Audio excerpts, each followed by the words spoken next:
Hey everybody, today's topic is how to cure sugar addiction. Do you often feel out of control? Are sweets always on your mind even after you just had lunch? Do you have a particularly hard time eating a reasonable quantity of ice cream or cookies and usually eat way past feeling full? My sweet tooth used to have a mind of its own, or I used to tell myself that. Until I found the cure, but I bet it isn't what you think.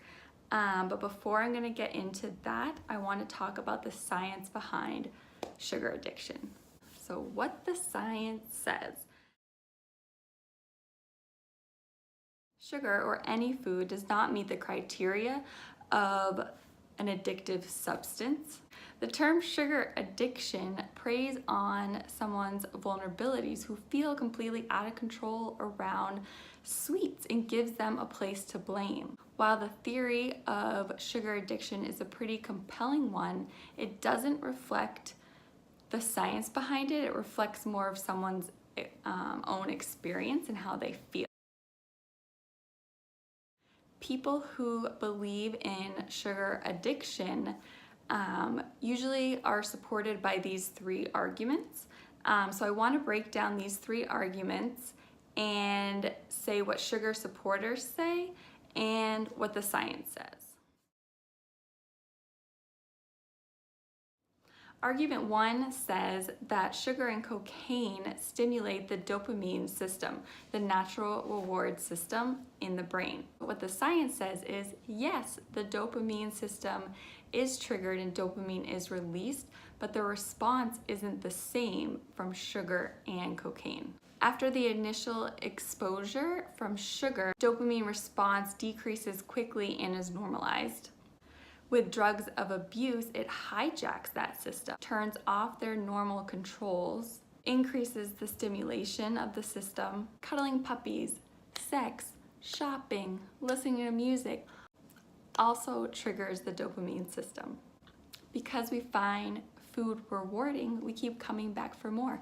Same with sex, same with listening to music. They all meet a need, and we would hope so because as human beings, it keeps us coming back for more. Argument two. Seeking out and addictive-like behaviors are similar to sugar as they are to heroin and cocaine. What the science says. These findings from the animal literature suggest that addictive-like behaviors, such as binging, occur only in the context of intermittent access to sugar. When they have free access, no addictive-like behaviors exist. Restriction and restraint creates an environment in the brain where it has to alter itself to get its needs met. And argument number three, sugar lights up the same pathways as heroin and cocaine. What the science says, the only time that those similarities occur are in lab rodents that have been inconsistently given sugar or being starved. So the only time you see those same pathways light up are in the presence of deprivation and restriction, aka dieting. When you dig into all the research, there's holes everywhere. It's just cherry picking of the science and doesn't give you the whole picture. So if sugar isn't addicting, why do you feel addicted? The more out of control you feel, and if you can't stop at one cookie, is usually because you probably have a history of restricting these foods. As you can see, the research actually demonstrates that the root of compulsive behavior is actually fueled by deprivation. Cravings for sugar are super common, and the only way to overcome them is to change both your mindset and behaviors around sugar. Now, if you can eat a small portion and be satisfied and satiated, then there's really nothing to worry about. That's great.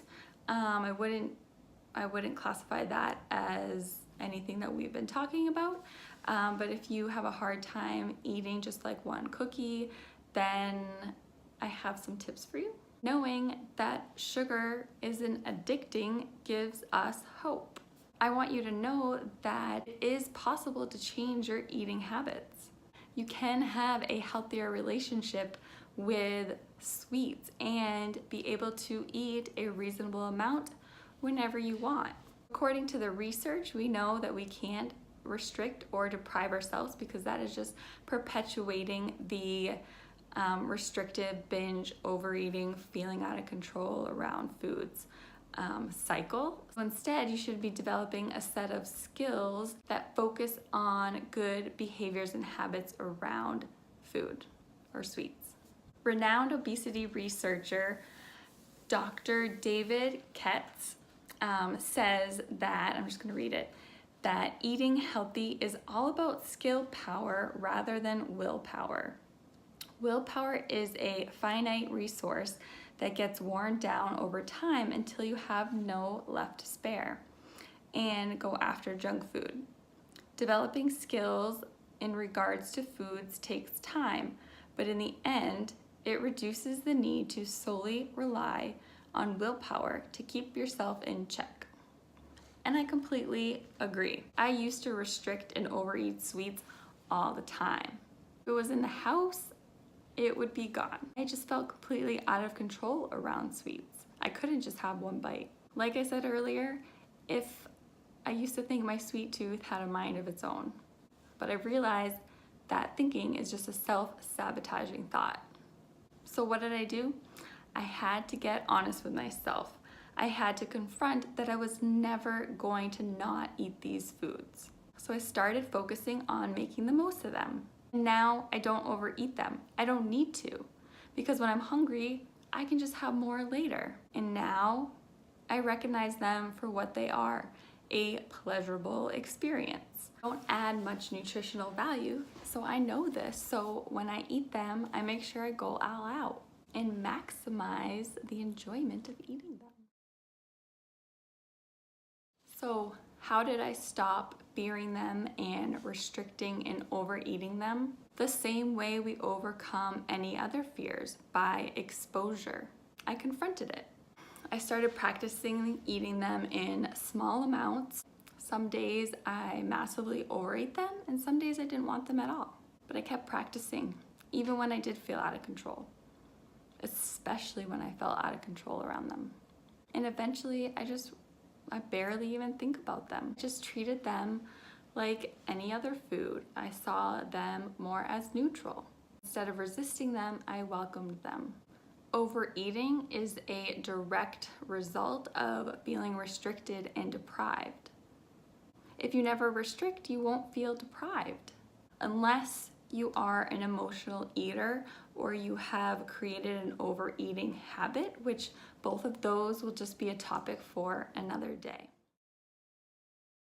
So what can you do now to start feeling in control around sweets and cure your feelings of addiction? Number one, pay attention to your thoughts. Pay attention to the self-sabotaging thoughts, like when you say, oh, I can't just have one cookie, I'll eat the whole box. Or I feel so out of control around food. Or I can't help it. Or I'm powerless against ice cream. Fight back. You are always in control. Always. You control what goes in your mouth. You control the movements of your arms and your limbs and your legs. You are in control. If you want a cookie or if you want ice cream, choose it and own it. Don't associate negative feelings of feeling out of control and have it just say, I want this, and enjoy it. And two, slowly introduce them to your daily meals, maybe eating it at lunch or with dinner. Practice eating them in small amounts and eat them without distractions and enjoy each bite. Eat it slowly and savor each bite of it. And number three, be proactive and not like reactive, meaning balance your meals. Every meal should be satisfying, satiating, and nourishing.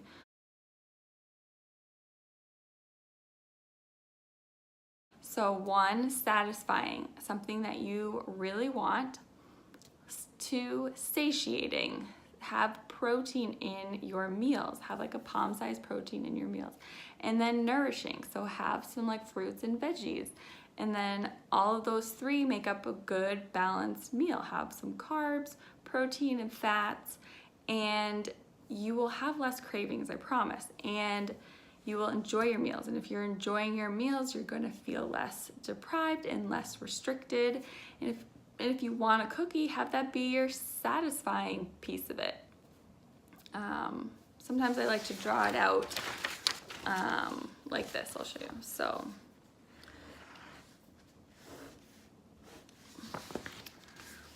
here's like your plate. I don't know if you can see it, but half your plate, veggie and or fruit. Quarter of your plate, protein. And then a quarter of your plate, whatever you want. So I don't know if you can see that, but you know, because it's backwards, but veggie and fruit, protein, whatever you want. Something satisfying, satiating, nourishing. You want a cookie, have it here. You want a burger, this can be the bun. If you want a taco, this could be the shell with the sour cream. And then balance the rest of it. So to wrap things up, to conquer your addiction to sugar would be by stop saying it's an addiction. I only use that in this post because people can relate to it. So not using that word, owning your choices when you want a cookie or not, knowing that when you do choose to have a cookie, it's a pleasurable experience. Make the most of it. Don't go get 100-calorie pack of cookies or, you know, some like, you know, sugar-free candy or something.